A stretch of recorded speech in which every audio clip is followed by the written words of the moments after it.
Chapter 1. The Southland. Buck did not read the newspapers.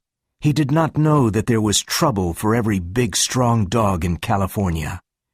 Men found a yellow metal called gold in the Klondike. They needed big, strong dogs with furry coats to work in the north. Buck lived in a big house in the sunny Santa Clara Valley. The house was called Judge Miller's place. Around the house, there were big gardens, fruit trees, and horses. Buck was born here, and now he was 4 years old. There were other dogs, too, but they were not important. Buck was the king.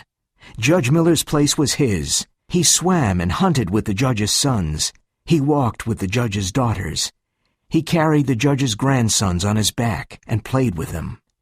In the winter, Buck sat at the judge's feet in front of the fire. Buck's father was a big St. Bernard, and his mother was a Scottish sheepdog. Buck weighed 140 pounds, and he was a happy and handsome dog. In the fall of 1897, men from all over the world went to the Klondike. They wanted to find gold, but Buck did not read the newspapers. Manuel was the gardener's helper, and he needed money for his big family. One evening the judge was out of the house, and Manuel and Buck went for a walk. No one saw them leave, and only one man saw them at the railway station. The man talked to Manuel and gave him some money. Then Manuel tied a rope around Buck's neck. Buck let Manuel put the rope around his neck because he was his friend. But when the other man pulled the rope, Buck could not breathe. He was angry, and he jumped at the man. The man caught him, and suddenly Buck was on his back. His tongue was out of his mouth, and he was unable to move.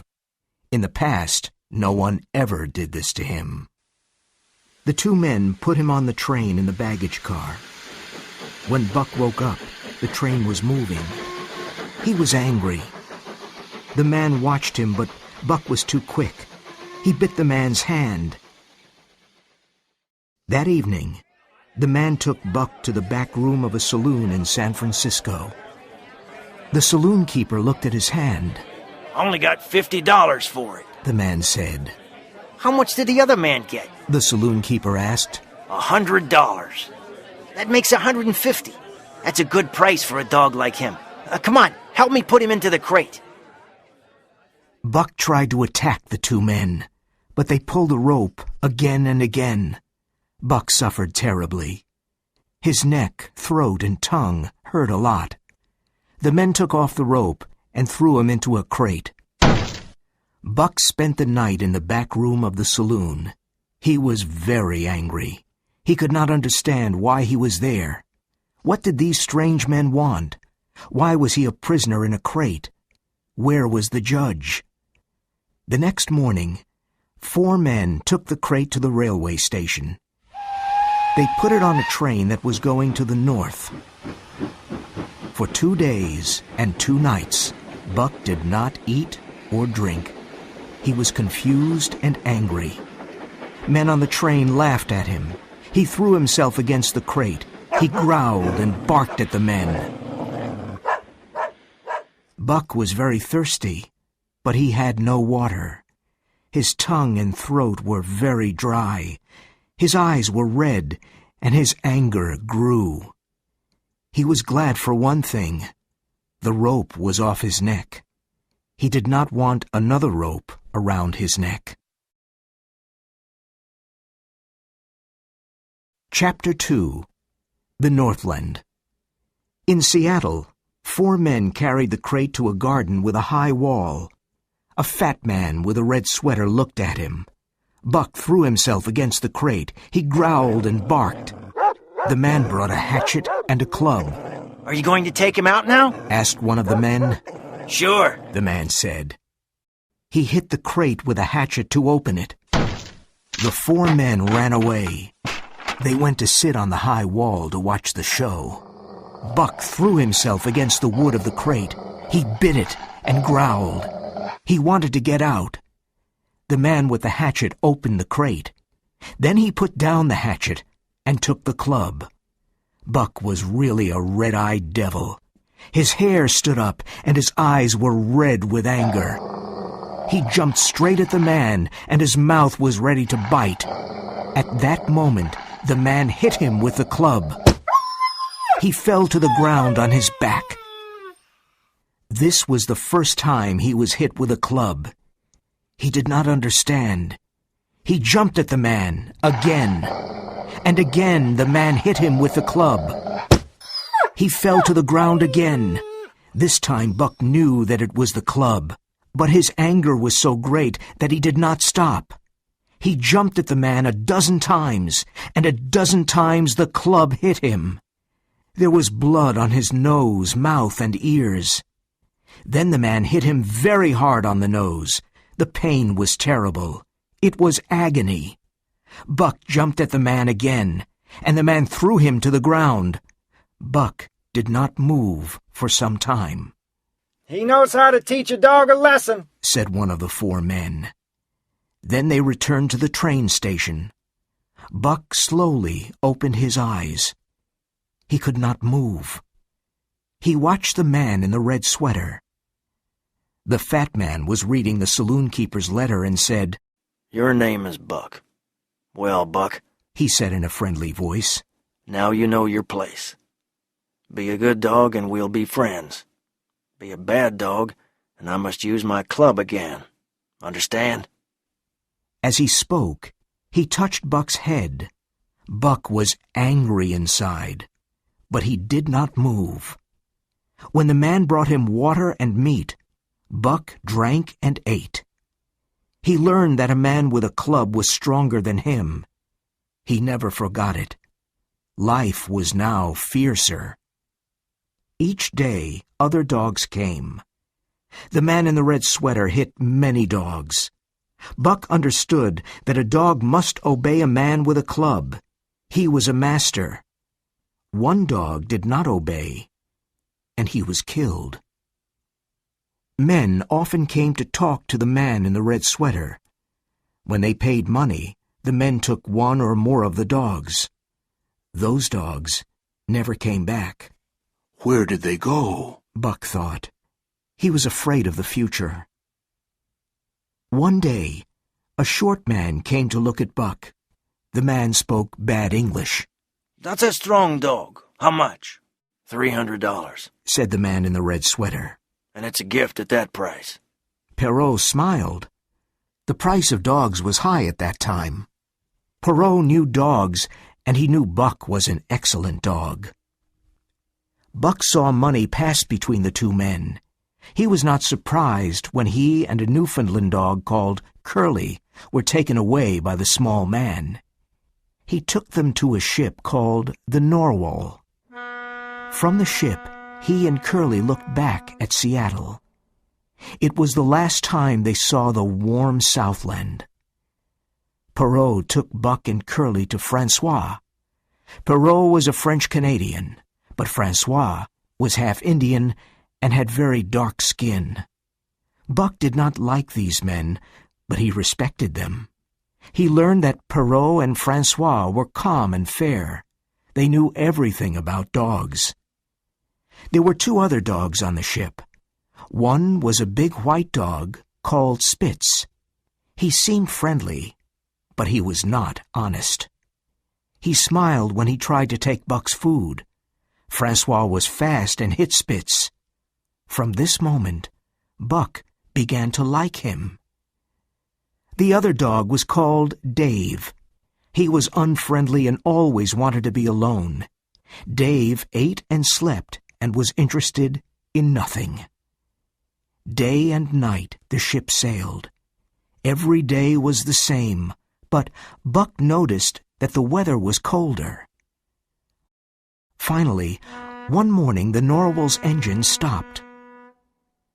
Buck and the other dogs were excited. Something was happening. Francois leashed the dogs and took them outside. At the first step, Buck's feet went down into something white and soft. He jumped back. More of this white stuff was falling from the sky and fell on Buck. He shook himself, but more fell on him. He smelled it curiously, then tasted some on his tongue. It was like fire, and the next moment it disappeared. This confused him. He tried it again, with the same result. People looked at him and laughed. It was his first snow. Chapter 3. The Law of Club and Fang. Buck's first day at Dyea Beach was terrible. What a change from his comfortable, happy life with the judge in the sunny Southland. Here, there was no peace or rest. There was only confusion and noise. There was danger everywhere, because these dogs and men were not city dogs and men. They only knew the law of club and fang. Buck never saw dogs like these. They fought like wolves. He learned this by watching Curly. She wanted to make friends with a husky. The husky jumped on Curly, and he tore her face from eye to mouth. Wolves and huskies fight like this. They attack and then jump away. But this fight was not finished. 30 or 40 huskies came and made a circle around the fight. Curly attacked her enemy, but the husky bit her again. She fell to the ground and never stood up again. The other huskies moved in, and suddenly she was under them. Buck saw Spitz run away with his red tongue out of his mouth. He was laughing. Curly was dead in the snow. Her body was almost in pieces. Buck often saw this scene in his dreams. He understood that when a dog was injured, that was the end. Spitz laughed again, and from that moment, Buck hated him. Soon Buck had another surprise. Francois put a harness on him. Buck remembered the harnesses on horses at home. So now he must work like a horse. He must pull the sled to the forest to get firewood. He was offended, but he decided to work and do his best. He worked with Spitz and Dave and learned a lot from them. He learned to stop when Francois said, Ho! and to go when he said, Mush! Those three are very good dogs, Francois told Perrault. Buck pulls well and learns quickly. That afternoon, Perrault bought 2 huskies called Billy and Joe. They were brothers. Billy was very friendly, but Joe was the opposite. In the evening, Perrault bought another dog called Solex. He was an old husky with only one eye.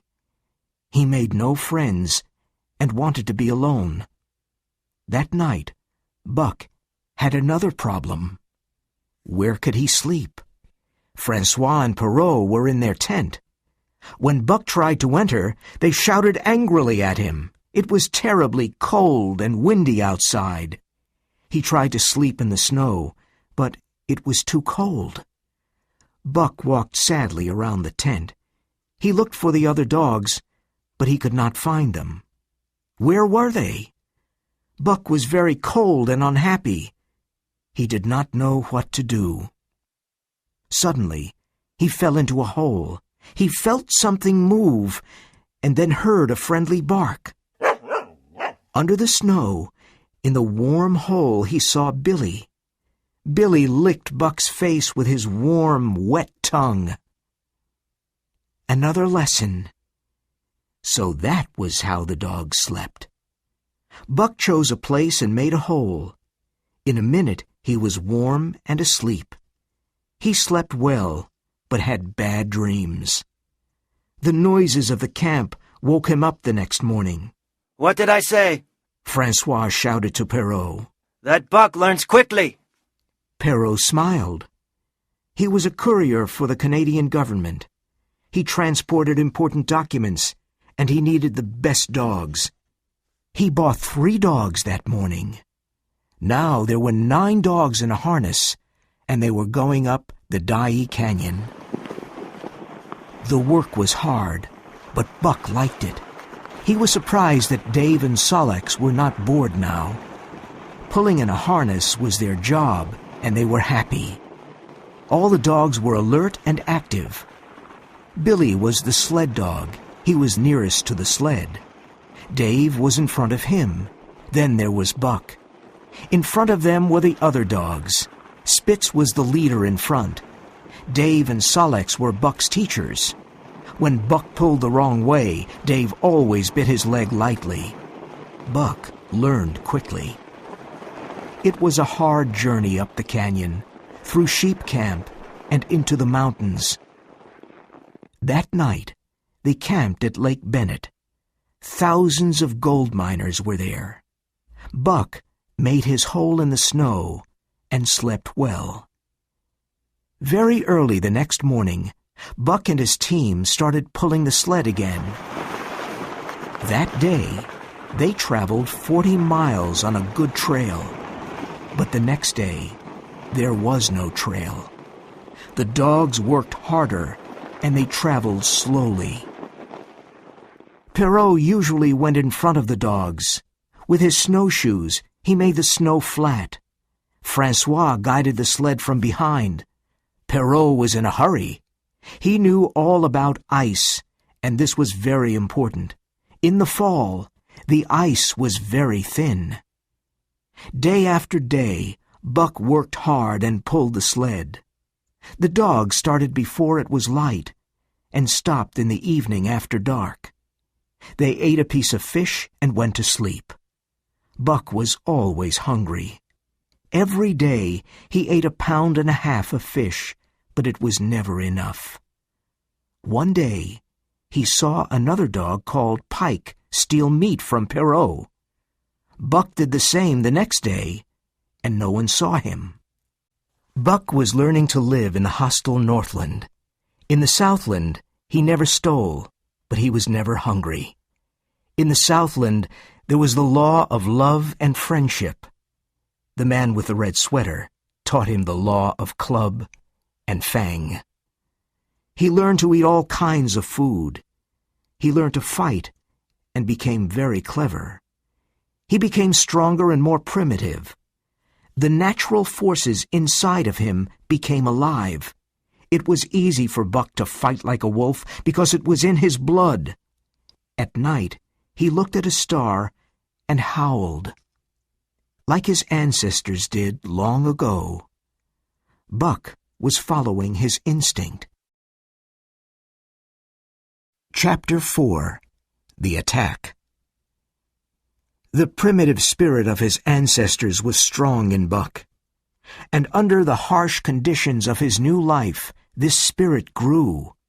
He hated Spitz more and more, but he did not want to start a fight. Buck was careful. He did nothing without thinking. Spitz always showed his teeth to Buck. He wanted to start a fight. Buck knew that a fight meant the death of one or the other. One night, the fight almost happened. They stopped at Lake La Berge. It was snowing heavily, and the wind was strong and cold. Perrault and Francois made a fire on the ice. Buck made a hole in the snow. It was warm and comfortable. He did not want to leave it to get his piece of fish. When Buck finished eating the fish, he went back to his hole and found Spitz in it. Buck did not want to fight with Spitz, but this was too much. He jumped on Spitz with great anger. Spitz was very surprised. He knew Buck was big, but he did not know he was so wild. Francois was surprised too. Aha! He cried to Buck. Give it to him! Give it to him! Both dogs wanted to fight. They circled each other and waited for a chance to jump in. Suddenly, Perrault shouted, Ah! Ah! and they saw about 100 thin, hungry dogs. They came from an Indian village, and they were looking for food. Perrault and Francois hit them with their clubs, but the hungry dogs showed their teeth and attacked. One dog found the food box, and in a moment 20 dogs ate the bread and the meat. The smell of food made them crazy. The dogs looked like skeletons with wild eyes and sharp fangs. 3 of them attacked Buck and bit his head and shoulders. Dave and Sol-leks fought courageously, side by side. Joe attacked the dogs too. Buck bit a dog in the neck and tasted its blood. The taste of blood made him fiercer. He jumped on another dog and then felt teeth in his own neck. Spitz was attacking him from the side. Perrault and Francois came with clubs to help their dogs. The hungry dogs ran away, but only for a moment. When the two men ran back to save their food, the dogs attacked again. The terrible fight continued. Later, the 9 team dogs ran away and hid in the forest. They passed the night there. Each dog was hurt in 4 or 5 places, and Joe lost his eye. Early the next morning, they slowly walked back to camp. Perrault and Francois were angry. Half their food was gone, and one dog ate Perrault's shoe. Francois looked at the poor dogs and said, "Ah, my friends, perhaps those bites will make you crazy dogs. What do you think, Perrault?" Perrault said nothing. There were 400 miles between him and Dawson. He hoped his dogs were not crazy. After 2 hours of hard work, the team started traveling. The next part of the trail was the most difficult. The 30-mile river was not frozen because the water moved too quickly. It took 6 days to travel those terrible 30 miles. They were terrible because every step was dangerous for the dogs and the men. They found 12 ice bridges across the river, and Perrault fell through all of them. His long stick saved him. The temperature was 50 degrees Fahrenheit below zero. Each time Perrault fell into the icy water, he built a fire to dry and warm himself. Perrault was not afraid of anything. This is why he was a government courier. He was often in danger. Once, the sled with Buck and Dave fell through the ice. When Perrault and Francois pulled them out of the river, they were covered with ice. The men built a fire to save the dogs. When they arrived in Hotelengua, Buck and the other dogs were exhausted. However, they were late, and Perrault made them run faster. In 3 days they traveled 110 miles and reached a place called Five Fingers. Buck's feet were not as hard as the feet of the Huskies. His feet were still soft because of his comfortable life with the judge. His feet hurt a lot all day. That night at the camp, he lay down like a dead dog. He was hungry, but he could not walk to get his fish. So Francois brought it to him. Every evening after dinner, Francois massaged Buck's feet for half an hour. He made 4 little shoes for Buck. Now Buck was more comfortable. One morning Francois forgot the shoes, and Buck lay on his back with his feet in the air. He did not want to move without his shoes. Later his feet grew hard, and the shoes were not necessary. Chapter 5. The Big Fight. At Pelly River one morning, Dolly suddenly went crazy. She howled like a wolf, and then jumped at Buck. Buck knew this was something terrible and ran away. Dolly was behind him. Buck was afraid. He ran as fast as he could through the woods, across the ice, and back to the river. Dolly was 1 step behind him. Buck could hear her growling angrily. "Buck! Buck!" Francois called. Francois can save me, Buck thought, and ran to him. Francois had an axe ready in his hand. As Buck ran past him, the axe fell down on Dolly's head. Buck lay down near the sled. He was exhausted. This was Spitz's opportunity. He jumped at Buck and bit him very hard. Francois saw this and hit Spitz. "That Spitz is a devil," said Perrault. "Someday he will kill Buck. Buck is like 2 devils. I know this for sure. Someday Buck will get very angry and eat up Spitz," Francois said. From then on, it was war between Spitz and Buck. Spitz was the lead dog and master of the team. Buck wanted to be the lead dog. It was part of his nature. Spitz knew this and hated him. Buck was dangerous because he was strong, clever, and patient. When the dogs made mistakes, Buck protected them from Spitz. One morning, Pike did not want to get up, and Spitz looked for him everywhere. When he found Pike, he jumped at him, but Buck suddenly attacked Spitz. Francois whipped Buck with all his strength. This did not stop Buck. Francois whipped him again and again. The other dogs saw this, and it became difficult for Spitz to lead them. Day after day, Buck protected the other dogs from Spitz. Buck did it secretly when Francois was not looking. Things began to change on the team. The dogs did not respect or obey Spitz. The team became worse. There was always more trouble, and Buck was responsible for it. Francois was worried about Buck and Spitz. Those dogs will have a big fight one day, he thought. But the days passed without a big fight. They arrived in Dawson City on a cold, gray afternoon. There were many men and dogs in Dawson. The dogs did all kinds of work. Buck met some Southland dogs, but most of the dogs were Huskies. At night, there was the aurora borealis, and the stars danced in the sky. Every night at 9 o'clock, at 12, and at 3, all the dogs howled together. Buck liked to howl with them. It was a strange song of the night from thousands of years ago. It was the song of Buck's ancestors. It was about the difficulties of life. They left Dawson after 7 days. Perrault had some important letters. He wanted to return to Dyea as fast as possible. The dogs were rested and in good condition. On the first day they traveled 50 miles, and on the second day they were on the Yukon River near Pelly. Francois had many problems with the team. The dogs did not work well together. Buck and Spitz hated each other.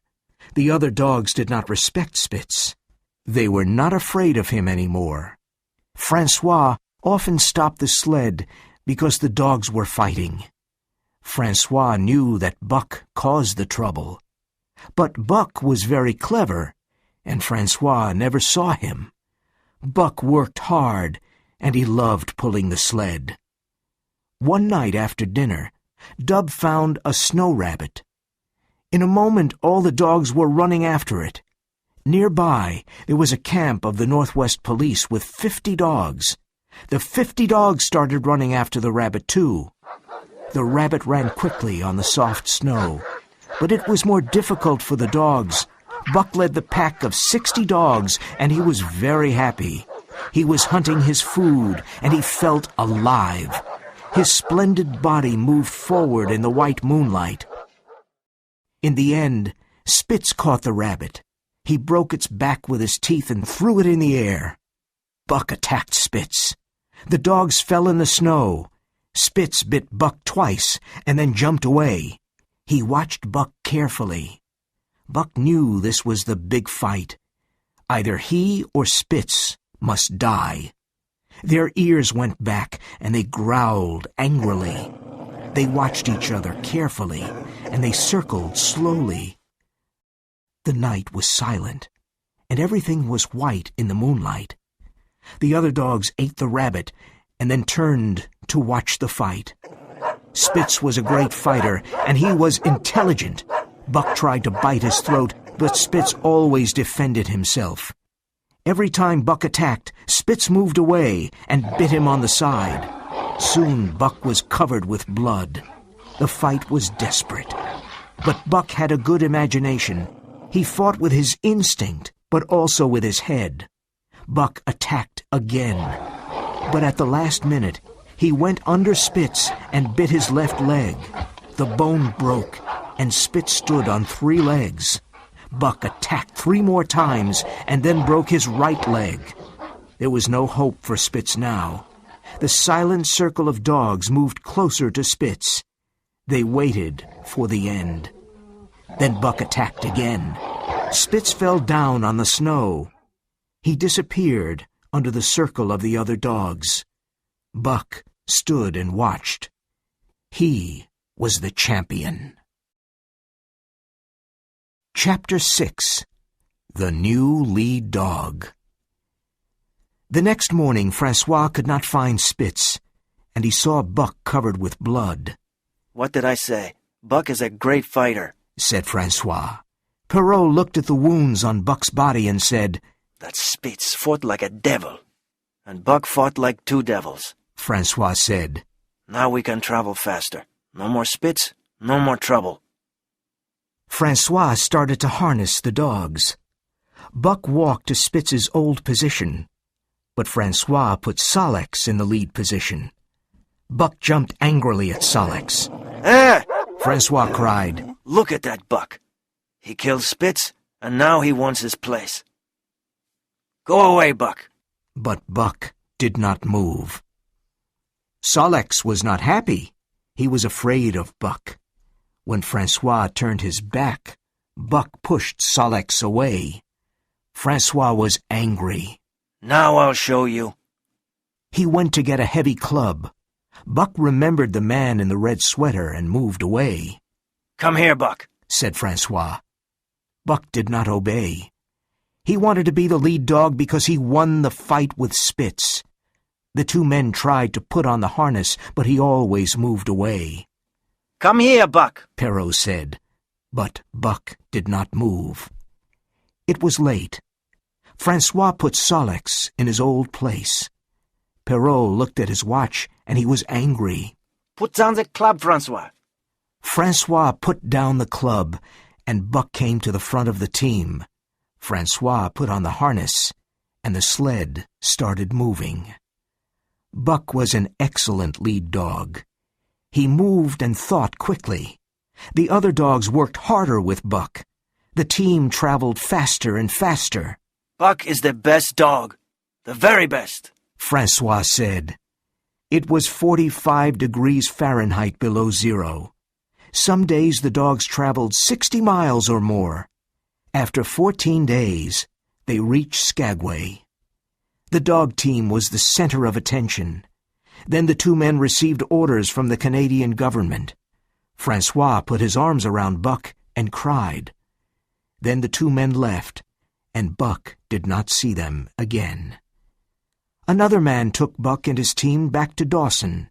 The sled was very heavy because it carried mail for the gold miners. Buck did not like it, but he and the other dogs worked hard. It was not an interesting life. One day was like another. They started before it was light. At night, they camped, and this was the best part of the day. The dogs ate some fish and rested by the fire. Buck loved to rest by the fire. Sometimes he thought of Judge Miller's big house and his life there. He also thought about the man in the red sweater, the death of Curly, and the big fight with Spitz. Other times he remembered his parents, his ancestors, and the world of long ago. The journey was hard, and the mail was heavy. The dogs were tired and weak. They needed a long rest. But after only 2 days, they were traveling again. The dogs and the men were unhappy. Each night, the men took care of their dogs. They looked at their feet, but the dogs became weaker every day.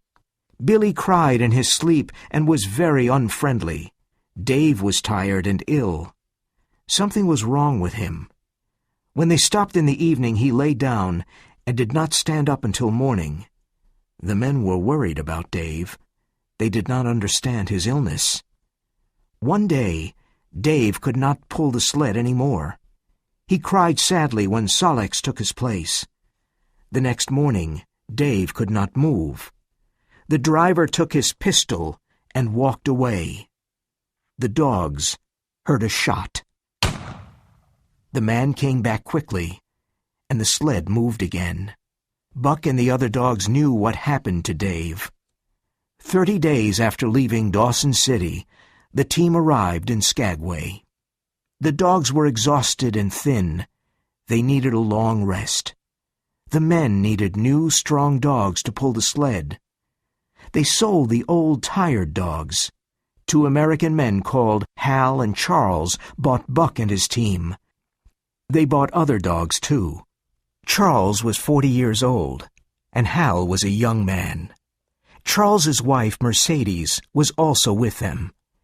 They knew nothing about life in the Northland, and they made many mistakes. They put too many things on their sled and tried to start. The dogs pulled hard for a few moments and then stopped. They could not move because it was too heavy. These lazy animals! Cried Hal with a whip in his hand. They're very weak, Said a man. They need a rest. Nonsense! They're very lazy. Said Hal. Mush! He cried. Mush! Hal whipped the dogs again and again.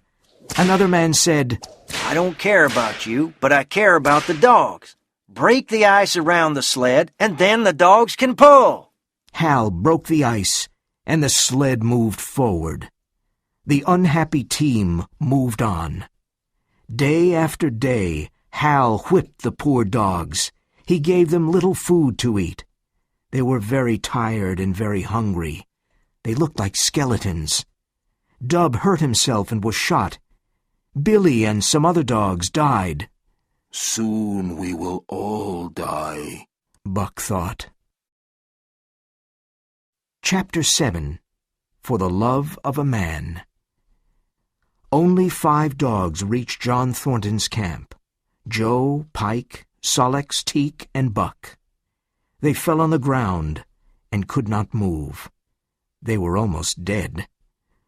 It was nearly the end of winter, and it was a beautiful day. John Thornton was repairing an axe. Is it safe to cross the river here? Asked Hal. Oh, no, it's very dangerous. The ice is too thin, Answered Thornton. Hal looked at him and said, I don't believe you. We must go to Dawson. He took his whip and cried, Come on, Buck, let's go. Thornton knew these people were stupid and did not understand. The team did not move. After a while, Sol-leks slowly stood up. Joe was crying, but he stood up. Pike tried twice and fell down. The third time he stood up. Buck did not try. Hal whipped him, but Buck did not move. Thornton wanted to speak, but he did not. Hal was furious and took the club. He hit Buck again and again. But Buck did not want to stand up. He had a strange feeling of doom. He saw thin ice in front of him. After so much suffering, he did not feel the club. Then suddenly Thornton jumped on Hal and threw him to the ground. Don't hit that dog again, or I'll kill you. Thornton cried. It's my dog, Said Hal. Go away or I'll hit you too. I'm going to Dawson. Thornton stood between him and Buck. Hal took out his long knife. Thornton knocked it out of Hal's hand. Then Thornton picked it up and cut Buck's harness. Hal did not want to fight. Buck was almost dead. A few minutes later, Hal and the sled went along the river. Buck raised his head and saw Pike, Sol-leks, Joe, and Teek pulling the sled. Thornton examined Buck's body. He was looking for broken bones. Buck was terribly thin and weak. You have many wounds, but no broken bones, Said Thornton. Both dog and man watched the sled. It was crossing the ice in the middle of the river. Suddenly the back of the sled went down, and the front went up. There was a lot of screaming. Then a big piece of ice broke, and the dogs and the people disappeared.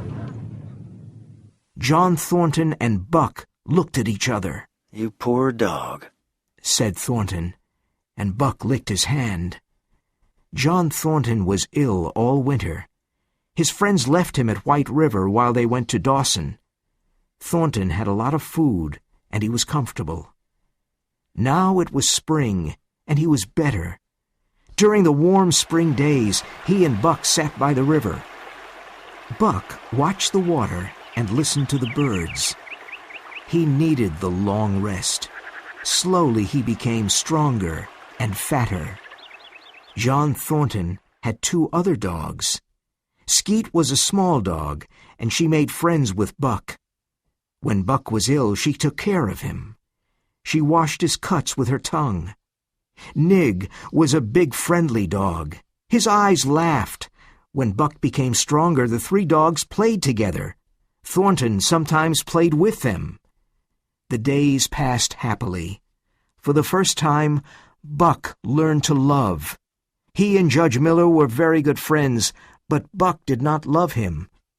John Thornton saved Buck's life, and he was the perfect master. He loved his dogs and took good care of them. The dogs were like his children. He always talked to Buck. He took Buck's head between his hands and shook it lovingly. He adored Thornton.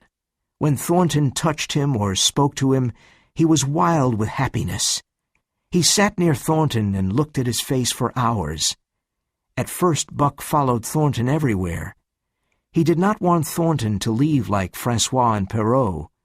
Buck was very happy with Thornton, but he was a dog of the Northland. He dreamed of other animals and heard them calling him. It was the call of the wild. Sometimes Buck wanted to answer the call. He often went into the forest, but he always returned to Thornton. Buck was not interested in other men. When Thornton's friends Hans and Pete returned, Buck did not notice them. He knew they were Thornton's good friends, and so he accepted them. Hans and Pete saw that Buck loved only Thornton and no one else. He was always happy to obey Thornton. One day, they were in Circle City. Black Burton was a bad and cruel man. He was in a saloon and he was fighting with another man. Thornton tried to stop them. Buck sat in a corner and watched. Burton hit Thornton and he almost fell. There was a loud growl, and Buck jumped into the air at Burton's throat. The man put up his arm and saved his life. Then he fell to the ground with Buck on top of him. Buck bit into his throat. Some people pulled Buck off the man. A doctor arrived and examined Burton's throat. The dog attacked only because Thornton was in danger, someone said. From that day, Buck's name became famous all over the Northland. In the fall of that year, Buck saved Thornton's life another time. The three men were going down the river. Thornton was in the boat, and Hans and Pete were on the riverbank. They were holding the boat with a rope. Buck was on the bank and watched his master. Soon they came to a dangerous part of the river. The boat was going too fast because the current was strong. Hans pulled the rope to stop the boat, but it turned over. Thornton fell into the water. Buck jumped in immediately and swam to his master. Thornton took Buck's tail, and Buck swam bravely towards the riverbank, but they moved slowly because the river pushed them to the rocks.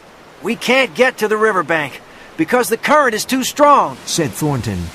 He held on to a rock and let go of Buck's tail. Then he cried, "Go, Buck, go!" Buck obeyed and swam to the riverbank. Hans and Pete pulled him out of the river.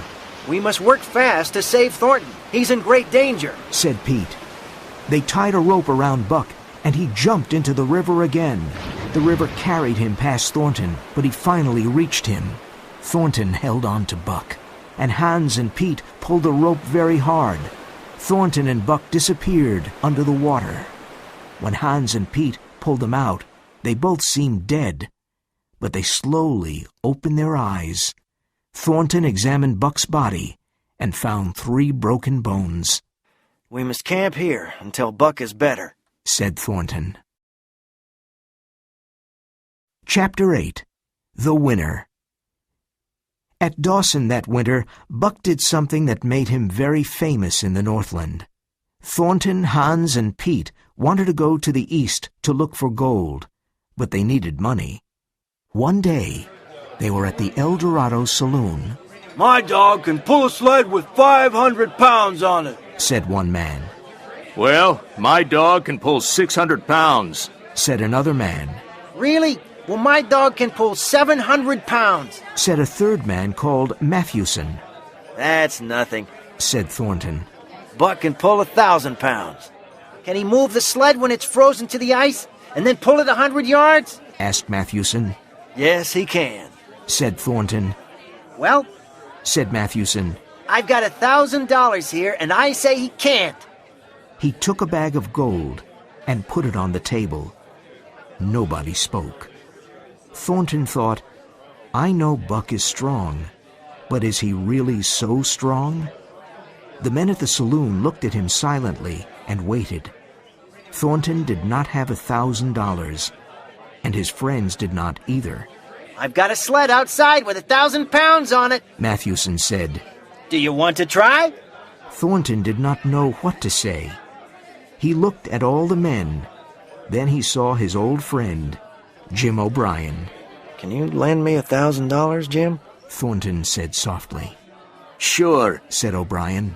but I don't think your dog can do it. Everyone went into the street. A lot of men stood around Mathewson's sled. The sled was frozen to the ice because it was terribly cold. Mathewson was sure Buck could not win and said, I'm paying another $400. What about you? Thornton, Hans, and Pete talked together. They had only $200, and they added them to the $1,000. Buck felt the excitement in the air. He knew he must do something great for Thornton. Buck was in perfect condition. He was a splendid dog. Thornton sat down on the snow next to Buck. He held Buck's head in his hands and spoke softly in his ear. If you love me, Buck. If you love me. Buck understood. He took Thornton's hand between his teeth and then let go. He often did this as a sign of his love. Everyone was silent. Thornton stood up and said, Ready, Buck? Buck pulled on the harness. Right, cried Thornton. Buck pulled to the right and stopped suddenly. Now left, cried Thornton. Buck pulled to the left. The ice was breaking. Now, mush! Buck started to pull. His strong body pulled harder and harder. The sled moved a little. Suddenly, it started to go forward on the snow. Buck pulled it for 100 yards. He was the winner. The men shouted and threw their hats in the air. Thornton was on the snow with Buck. He took his head and shook it. He was crying with happiness. Buck had Thornton's hand between his teeth. In 5 minutes, Buck made $1,600 for Thornton and his friends. With this money, they could travel to the east to look for a lost gold mine. No one knew where it was. It was a mystery. The 3 men with Buck and 6 other dogs started to go east. They traveled up the Stewart River and into the Mackenzie Mountains. Thornton was not afraid of the wild. He hunted his food during the day. Buck was very happy. He loved hunting, fishing, and traveling. They camped in different places and looked for gold. In the summer they built small boats and crossed mountain lakes and went down rivers. The months passed, and they continued to travel in the unknown country. In the winter they found an old cabin, but they did not find the gold mine. Then in the spring they found a stream with gold in it. It looked like yellow butter. Every day the men worked hard and found lots of gold. They put it in many big bags. Each bag had 50 pounds of gold. The dogs did nothing except watch the men and eat. Buck spent many hours sitting by the fire and dreaming. Sometimes during the day he heard a call from the forest. He listened and ran off into the forest. He loved running under the tall trees and looking at the birds. One night he woke up suddenly. He heard the call again. It came from the forest, and it was a long howl. He ran into the forest and followed the sound. He came to an open space in the trees and saw a wolf. He was sitting, and his nose was up in the air. He was looking at the sky. Buck walked towards him slowly and silently. The wolf stopped howling and ran away. Buck followed him. After some time, the wolf stopped and growled at Buck. He was afraid because Buck was much bigger. But Buck did not want to fight. He wanted to make friends with the wolf. The wolf understood, and they touched noses. They became friends and played together. They ran for hours through the forest and under the open sky. Old memories came back to Buck. He was very happy. They stopped by a stream to drink, and Buck remembered John Thornton. The wolf wanted Buck to follow him, but Buck turned and slowly went back. The wolf followed him for a while. Then he sat down and howled. It was a sad howl. Thornton was eating dinner when Buck returned. He jumped all over Thornton and licked his face. For 2 days and nights, Buck never left camp. He followed Thornton everywhere, but soon Buck heard the call again. He thought about his wild brother in the forest.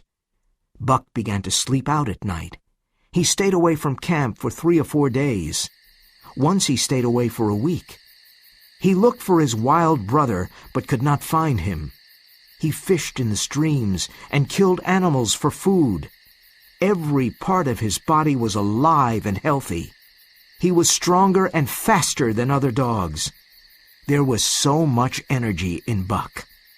One day Buck was going to the forest, and Thornton said, "What a fantastic dog." Hans and Pete agreed. Chapter 9. The Call of the Wild. In the fall, many moose came to the valley because it was warmer. Buck wanted to hunt a big moose. The biggest moose was 6 feet tall and had enormous antlers. He was much bigger and stronger than Buck. When he saw Buck, he growled angrily.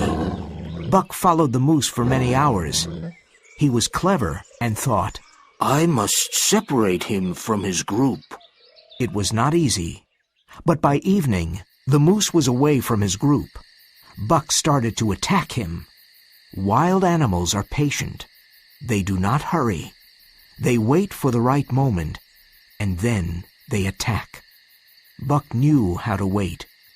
For 4 days, Buck attacked and jumped away. Then he danced in front of the big moose. He never left him alone. The moose could not eat, drink, sleep, or rest. He became very tired and very weak and stopped for long periods. So Buck ate, drank, and rested. At the end of the 4th day, Buck killed the big moose. For a day and a night, he stayed by the dead moose and ate and slept.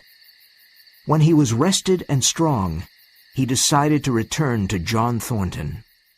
When Buck was 5 miles from camp, he smelled something strange, something terrible. He started running fast. The forest was silent. There were no birds and no small animals. Near some trees, he found the dead body of Nig. He had an arrow in his body. He found another sled dog with an arrow in his neck. Near the camp, Buck heard voices singing. Then he found Hans' body with arrows in his back. A wild, terrible anger grew in Buck. He could not control his anger. He saw the Yeehat Indians dancing at Thornton's camp, and he suddenly attacked them. He wanted to destroy them.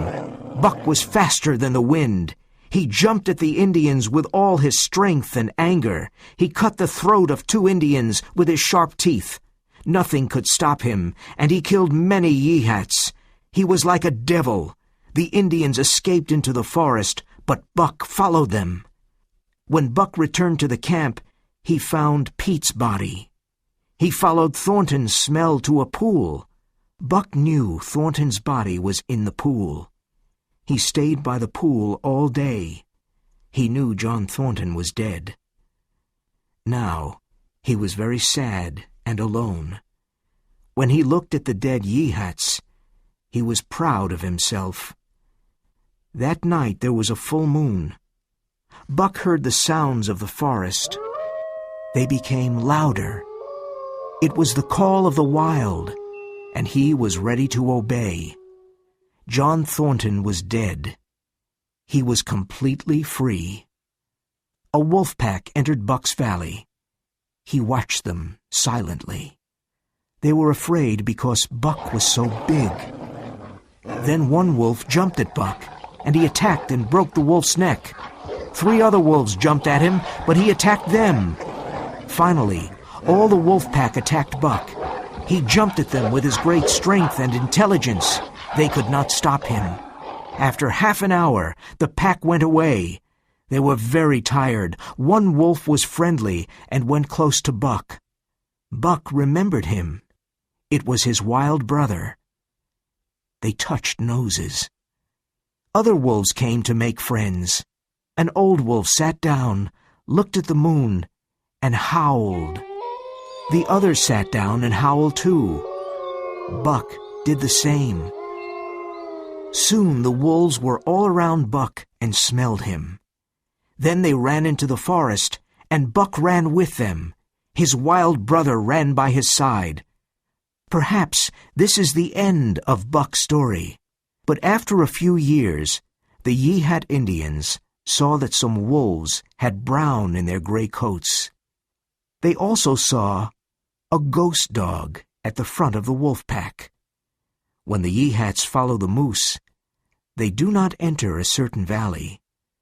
In the summer, there is a visitor in that valley, a big, golden brown wolf. He is bigger than any other wolf. He goes to a yellow stream, stops there, and then howls. But he is not always alone. He is the leader of the wolf pack. He runs in the moonlight and sings the song of the pack.